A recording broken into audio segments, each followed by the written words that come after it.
This is the Construction Leading Edge podcast from constructionleadingedge.com. My name is Todd DeWalt, and it's my job to help you, the construction business owner, eliminate chaos and maximize profits.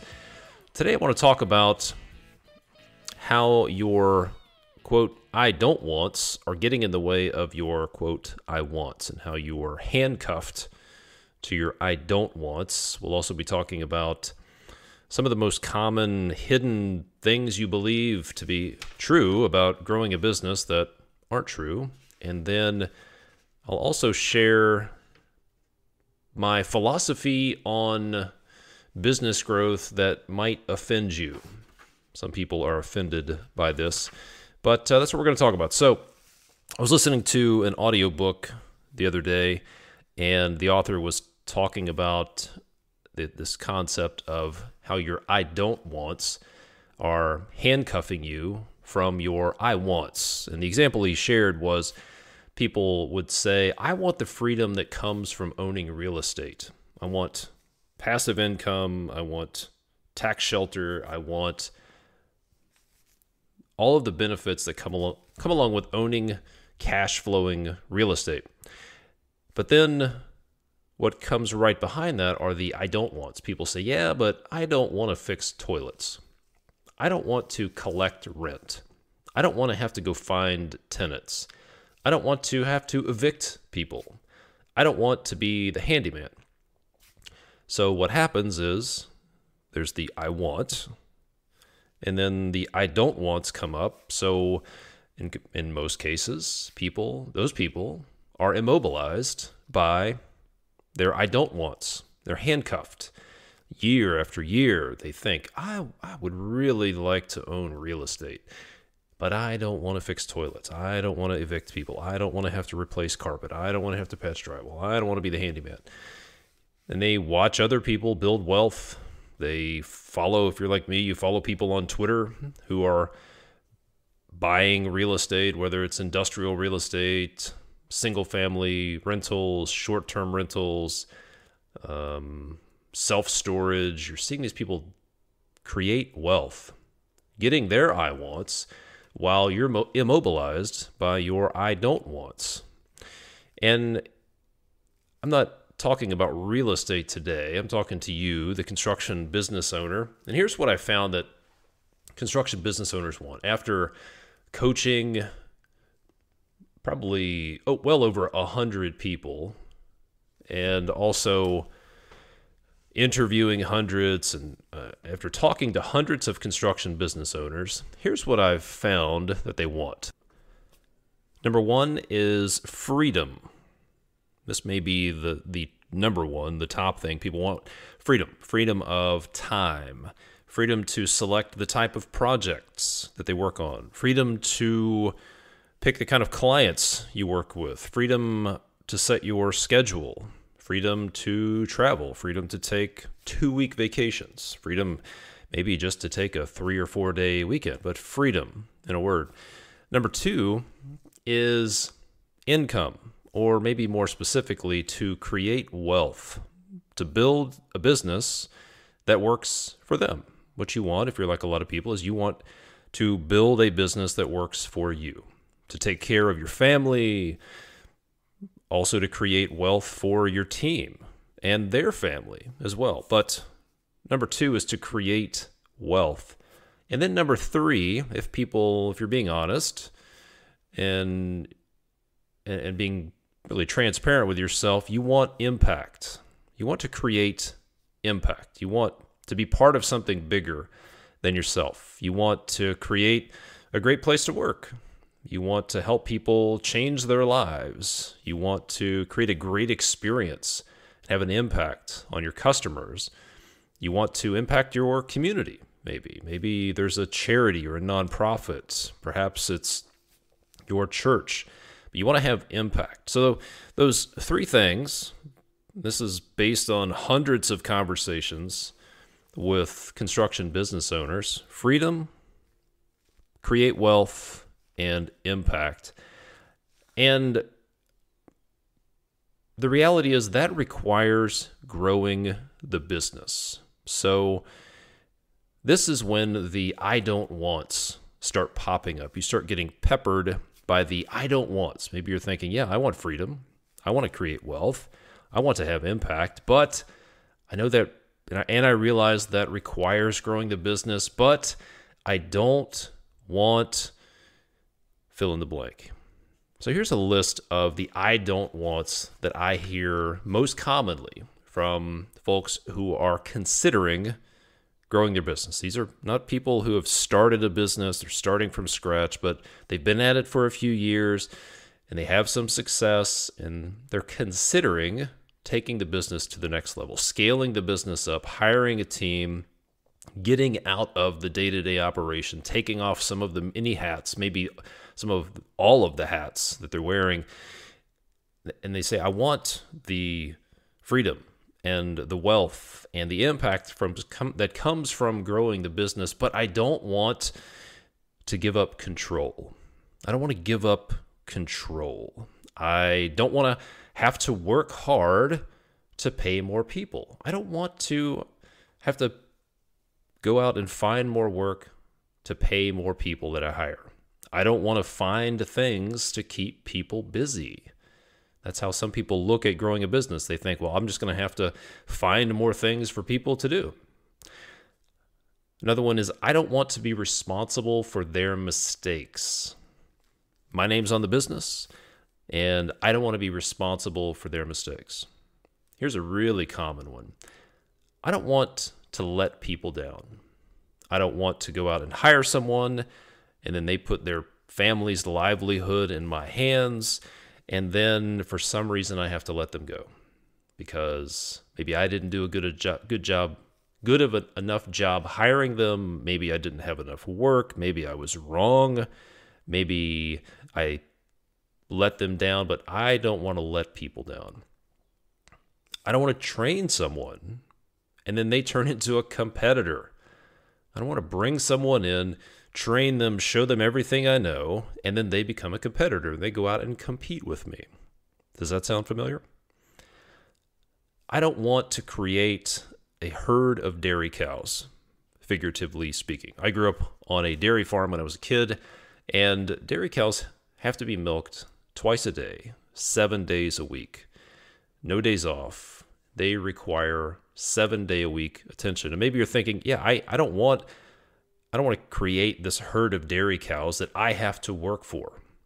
I don't want to create a big organization. I don't want to create this monster that I have to feed, grow this monster that gets bigger, and then I just have to go out and work harder to keep it fed, and it grows, and then that means I have to grow harder, and I get into this cycle of constantly feeding this growing monster. Here's one, if you're being honest, maybe you've thought, I don't want to try to grow my business and then look like an idiot if I fail. I don't want to be criticized. Here's another one. I've heard a few times that when people are being honest, they'll say things like, I don't want to achieve success and then end up changing who I am or end up losing it all because they have this fear of success. I don't want to be successful and then get comfortable and then lose it all. Another one is, I don't want to show someone how much money we make and then have them leave, be frustrated, or I don't want to have this conflict or dissension from people who know how much money we're making. That's a really common one. And then people say, I don't want to lose money. I don't want to lose customers. I don't want to lose my current employees who've been with me for a long time, or maybe all of the above. So those are some of the I don't wants that often start peppering people when they talk about the things they do want. So what about you? What on that list sounds familiar to you? Have you heard yourself say, I don't want any of those things?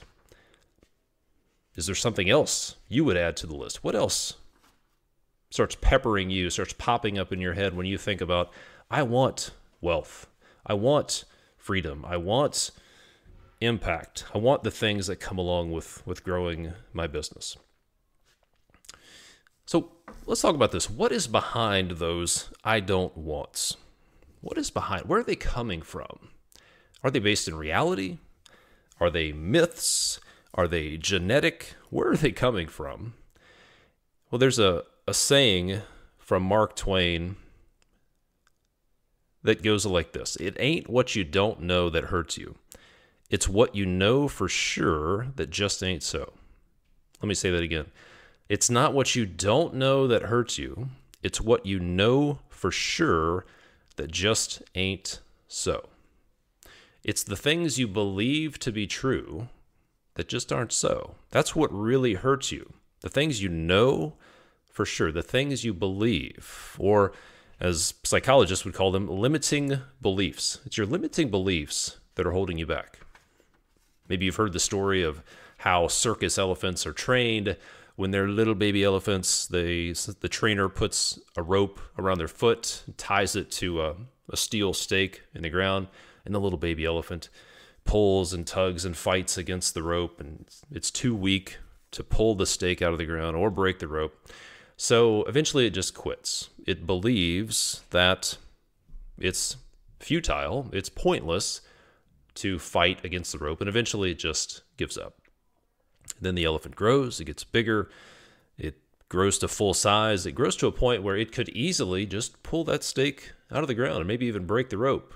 But it grew up believing that it's futile to resist. So what I found is we all have these limiting beliefs, and they really start to pop up when you take on this entrepreneurial journey and you start thinking about growing your business and doing the things that you're really called to do. So let me go through a bunch of these limiting beliefs that, to be honest, I probably have had, I probably currently do have, and then maybe you do as well. Here are some of them. I have to do it all myself.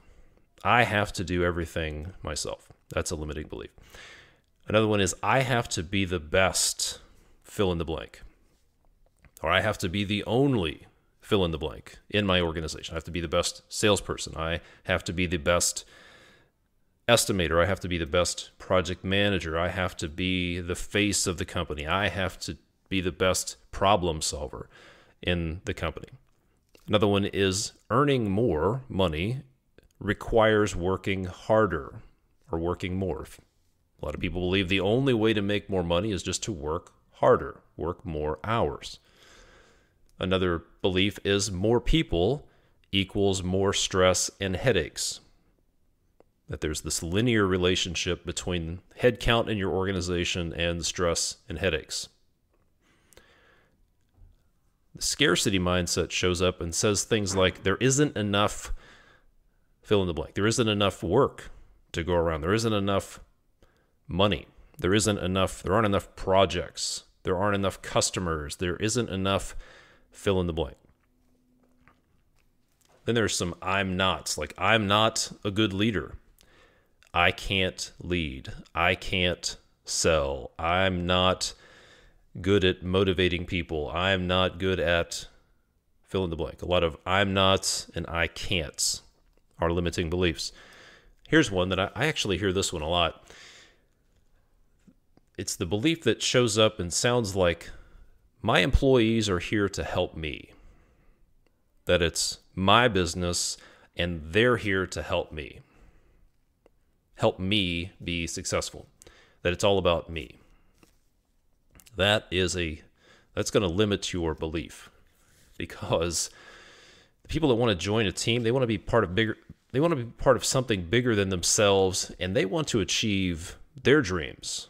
They want to achieve their success, not help you achieve your dreams.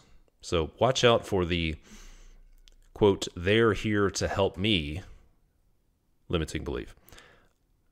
Here's another one. People won't take ownership. Employees don't take ownership. Employees won't act like owners. That is a limiting belief. Another one is, this is one I used to have that was pretty prevalent. I used to be afraid. There was this deep down fear that at some point, every day, I was concerned somebody's going to walk in my office, kick open my door, point their finger in my face and say, you are a fraud. You don't belong here. You have no business doing this. You're a fraud. And that is what is called imposter syndrome.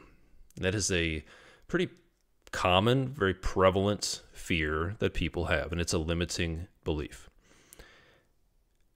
Here's one that I hear a lot from small business owners. I'll never be able to hire a superintendent, project manager, selections coordinator, CFO, COO. I'll never be able to hire somebody good because I'm a small business, because I'm in a small town, because I'm in this industry. I'm a home builder. I'll never be able to hire somebody good.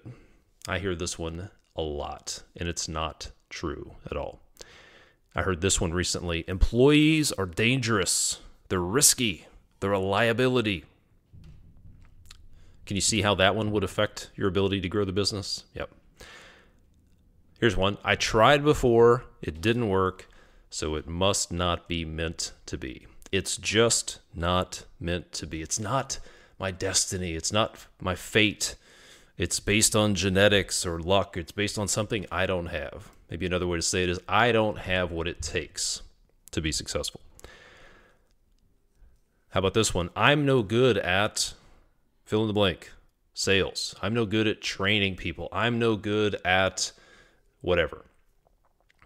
Here's one. My customers want me. My customers want me. They want me on the phone. They want me to respond to every email. They want me at every meeting. They want me to solve every problem for them. They want me. Nobody else can do it like I can. Here we go. How about this one? I don't have time. I'm so busy. I don't have time to put together training programs. I don't have time to recruit and hire and train. I just don't have time. Well, we all have the same 168 hours a week, right? Another one is I can't afford it. I can't afford to grow my business. I can't afford to hire people. I can't afford to fill in the blank. I just can't afford it. Here's one. It's not the right time.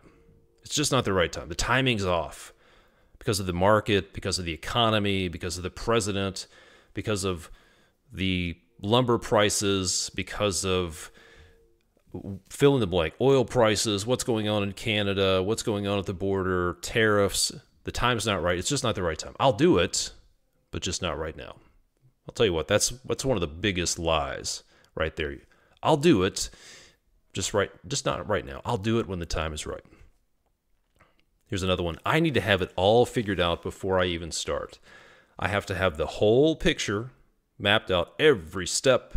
I'm playing a chess game, and I need to have every move on the chessboard mapped out in sequence before I take the first move. And when I have it all figured out, that's when I'll take the first move. Not going to happen. Another one, this is more of a fear. This is a fear of criticism, a fear of being criticized. We hate criticism. And maybe it's the belief is that failure is final and failure is bad. If you believe that failure is final and that failure is bad, and that failure reflects on you as an individual and your integrity, then you probably won't try something where there's a chance of failure. You'll avoid anything where there's a shot of failure. Another one is, I'm too old. I'm too young. The town I'm in is too small. The city I'm in is too big. There's too much competition. There's not enough competition. There's too much, all of that stuff. And then maybe one of the most pervasive ones is, I don't have what it takes. I don't have the genetic material. I don't have the education. I don't have the training. I don't have the pedigree. I don't have the family name. I don't have the luck. I don't have the DNA. I don't have the fill in the blank. I don't have what it takes. That's just a short list of some of the most common limiting beliefs. So think about this. Which of those sound familiar to you? Which of those limiting beliefs have you heard yourself say or think? Maybe they show up in your self-talk while you're driving. But which of those limiting beliefs sounds familiar to you? All right, so there you are. Here's the image. There you are. You're looking at your I wants out in front of you. The freedom, the ability to create wealth, the impact, the business that you want. Maybe it's the business that you pictured in your mind when you started your company, but you're handcuffed to your I don't wants. And you're handcuffed by your limiting beliefs. And you're pulling against those things, or maybe you're not pulling against them at all. You're just stuck. You can see what you want, but you don't know how to get there. So think about this. Have you ever been at a pool, a public pool, and watched somebody jump off a diving board for the first time? Maybe it's a kid, an adult, but watched somebody jump off a diving board for the first time. Maybe they're trying a backflip for the first time. What's going on in their mind, right? They're walking out onto the diving board and they want something. They want to do the backflip off the diving board. They want to say they did it. They want the sense of accomplishment. They want people to think they're cool. They want something. There's something that they want. But then they walk out on the diving board and they stop. And they sit there and maybe you see the board start to shake as they get nervous. What's going on in their mind? They're also thinking, well, I don't want to look like an idiot. I don't want to hurt myself. I don't want to drown. I don't want to hit my head on the edge of the diving board, start bleeding, and have a girl start screaming at me, which happened to my brother back when I was a teenager when we were in a pool. So there they are. They're looking at what they want, and they're handcuffed by their I don't wants, and maybe their I can'ts. Maybe they're thinking, well, I've never done this before. I can't do a backflip. I can't figure this out. I can't. I don't want to do this, and I can't. And then there's the what ifs, right? So they're stuck looking at their I wants. They're standing there on the diving board looking at the pool. It's right there in front of them, but they're handcuffed by their I don't wants, their I can'ts, and their what ifs. Well, growing a business is very similar to that, right? It's very similar. And here's the problem. The problem is, if you think about all of those statements, those I don't wants and all those limiting beliefs, the problem is the pronoun. The problem is the pronoun that's in a lot of those statements. Let's think about those lists. Who are they focused on? What's the common pronoun in the I don't wants and the limiting beliefs? It's I. So the problem is the pronoun, and the real problem here is, this may hurt a little bit, but the real problem is selfishness. The real problem is selfishness. Here's the potentially offensive philosophy on growing a business. You may be offended by this, but here it is. If you do good quality work, if you take good care of your internal customers, your employees, and you take good care of your external customers, the people who are paying you money, if you pay your bills and you take good care of your trade partners, you pay your suppliers, then you have a moral obligation to grow your business. Let me say that again. If you do good quality work and you take good care of your internal and your external customers and you pay your bills, you have a moral obligation to grow your business. Here's why. Right now, today, there are potential customers, people who are trying to get projects done, and they have to work with some jackass contractor who is disorganized, poor at communication, doesn't have good stewardship, doesn't do a good job. Maybe they do quality work, but they do provide a lousy experience. And those customers have to work with them because they don't know about you or you can't handle them. The same thing is true with employees, your future employees. There are superintendents and project managers, designers and architects and engineers and foremen and laborers and carpenters and electricians who are working for those same jackass contractors who are disorganized, treat them poorly, don't have a good culture, don't provide a good career path, treat them like a number, and they're stuck working with them because they don't know about you and you haven't grown your business. Trade partners, same thing, are working with those same builders. They're getting stretched out on payments. These other general contractors and your competition are disorganized, and the trade partners are paying the price for it because they don't know about you and or you haven't grown your business to be able to support them. Same thing for suppliers. And then let's talk about your family. Your next two generations, the two generations in the future, are depending on you to generate wealth, to create a business that generates wealth for them. But they might not. They might not have that. Their lifestyle could be completely different. You could completely change the trajectory of your family in the future. And they're depending on you to do that. And think about your community. Maybe it's your church, nonprofits, the community. They're missing out on the impact that you could be creating because you're being selfish. Because the only person you're thinking about with all of those I don't wants and all those limiting beliefs is you. And that is the definition of selfishness. That's why I say you have a moral obligation to grow your business. And furthermore, if you don't want to grow your business, it's because you're selfish.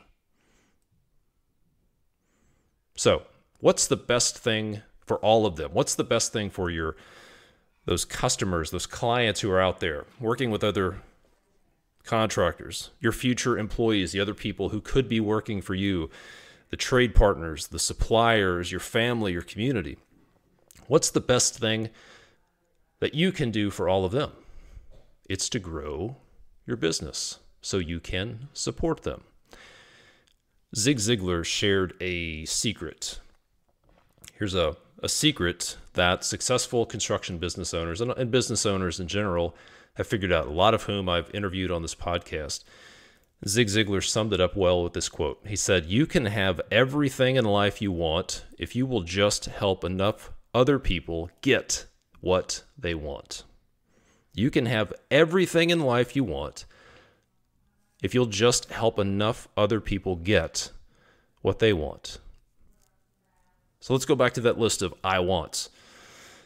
If you're like most people, you're saying, I want freedom. I want freedom of time, freedom to select the type of projects I work on, freedom to do other business ventures, freedom of schedule, freedom to travel. You're saying, I want to create wealth. I want to create a business that works for me, that creates wealth for me, my family, my employees, their families. And I want impact. I want to be part of something bigger than myself. I want to create a great place to work. I want to change lives. I want to have some impact on other people, some positive impact.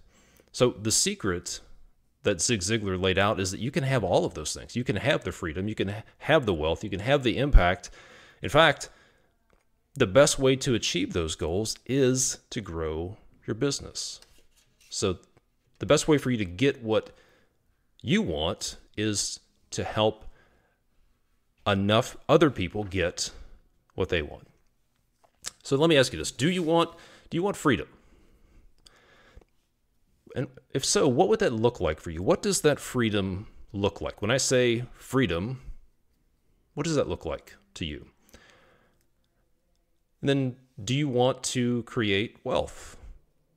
What would that do for your family? What would it do for you to make the changes to your business so that it creates wealth for you and your family? And then also creates wealth for your employees.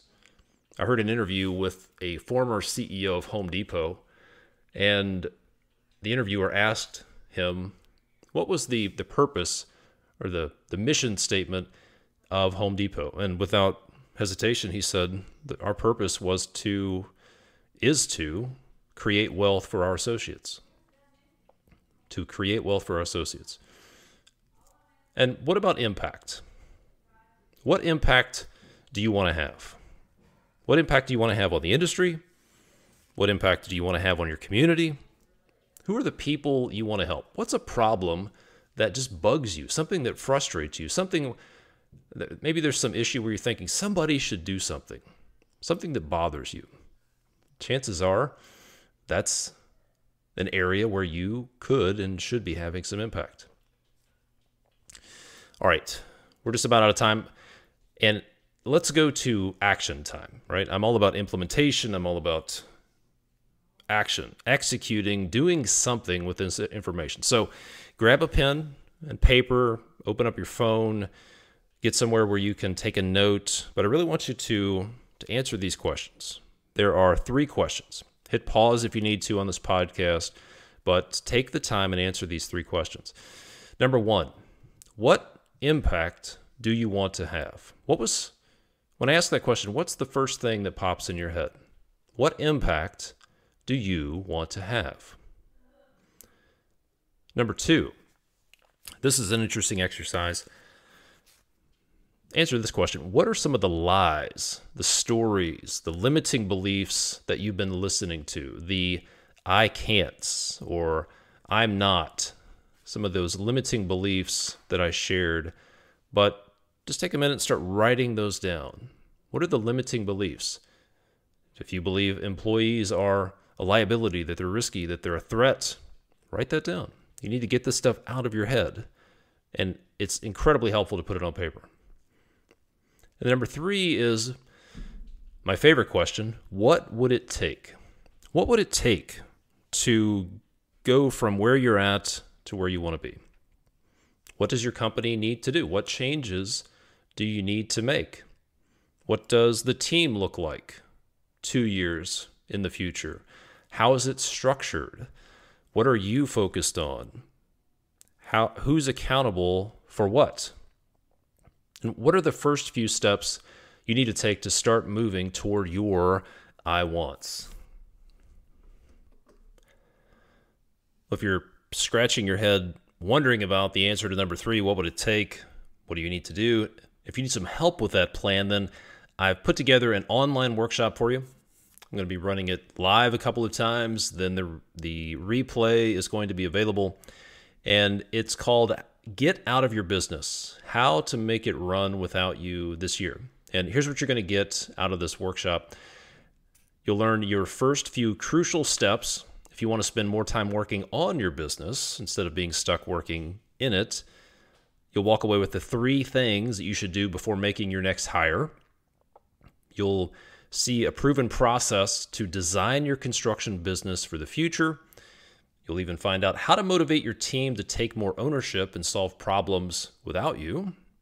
And you'll uncover this step-by-step process that I share with my clients that will help you eliminate 80% of your preventable schedule delays and profits. So that is the Get Out of Your Business, How to Make It Run Without You this year online workshop. You can go to, if you want to sign up for that and watch it, go to constructionleadingedge.com/get out, GETOUT, constructionleadingedge.com/get out. Register for that. And let's move toward the I wants. Let's find the keys to those handcuffs that are keeping you stuck to the I don't wants and the limiting beliefs, and let's move forward. What do you say? So go to constructionleadingedge.com/get out, GETOUT. Thanks for listening. My name is Todd DeWalt. I'll see you next time.